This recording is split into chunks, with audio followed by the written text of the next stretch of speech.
আজকের বিকেলটাই এত সুন্দর ছিল, তোমাদেরকে কি বলবো। জানালা দিয়ে শুধু দেখেই আমি দৌড়ে চলে গিয়েছিলাম ছাদে। তারপর একটু পিকটিক তুলেছি। তারপরে একটা ভাই আমার জন্য গ্রাম থেকে শাক নিয়ে আসছে, দেখেন। এটা গ্রামের ভাষায় বলে আমাদের সেঞ্চি শাক বলে, কেউ কেউ সান্ত্রী শাক বলে, তবে আমার ভাষায় বলে সেঞ্চি শাক। তো মানে নিয়ে আসছে, উনি গ্রামে গেছিলো, তো ওনার জন্য কিছু আনছে আর আমার জন্য কিছু আনছে।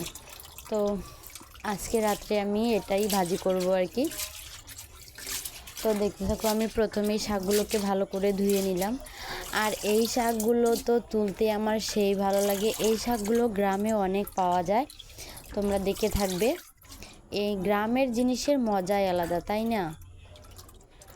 তো আমি শাকটা ভালোভাবে ধুয়ে নিয়েছি। তারপরে এখন এখানে আমি লবণ দিয়ে দেব।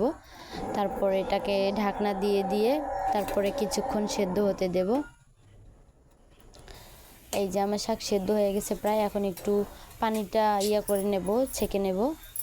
আর এই যে দেখো, আজকে আমি হাতে চুড়ি পরেছি। চুড়ি পরে কেমন লাগতেছে আমার হাতটা বলো। তারপরে এখন আমি শাকগুলো বাগার দিয়ে দেব। এটা হচ্ছে গ্রামের ভাষায় বাগার বলে, কেউ আবার ফোড়নও বলে, কিন্তু আমরা বাগার বলি আর কি। তো আমি এই যে পেঁয়াজ মরিচ দিয়ে রসুন দিয়ে বাগার দিয়ে দিচ্ছি। আর শাক ভাজিটা শেষে এত মজা ছিল, তোমাদেরকে কি বলবো। গ্রামের জিনিসের মানে স্বাদই তো অন্যরকম। তারপরে আরও একটু বেশি করে সব পেঁয়াজ টিয়েজ দিয়ে তেল দিয়ে ভাজি করছি, আরও অনেক মজা হয়েছিল। দেখো ভাজি করার পরে দেখতেই কতটা সুন্দর লাগতেছে, এই যে। তারপরে আমার ভাজি করা শেষ, এখন আমি বেড়ে নিতেছি।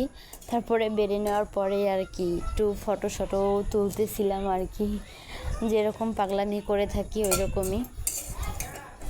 আজকে আমি শাক দিয়ে অনেকগুলো ভাত খেয়েছি। তোমরা শাক কে কে পছন্দ করো অবশ্যই কমেন্ট করে জানিও। আর আমার তো শাক হেভি ভালো লাগে। আর একটা কথা তোমাদেরকে মনে হয় বলেছিলাম, আসলে শাক দেখলে আমার বাবার কথা মনে পড়ে যায়। শাক হলে উনি অনেকগুলো ভাত খাইতো। তো আমার শাক ভাজিটা কেমন লেগেছে অবশ্যই জানিও। আর প্লিজ সাবস্ক্রাইব আর ফলো করে দিও, আর একটু সাপোর্ট করো প্লিজ।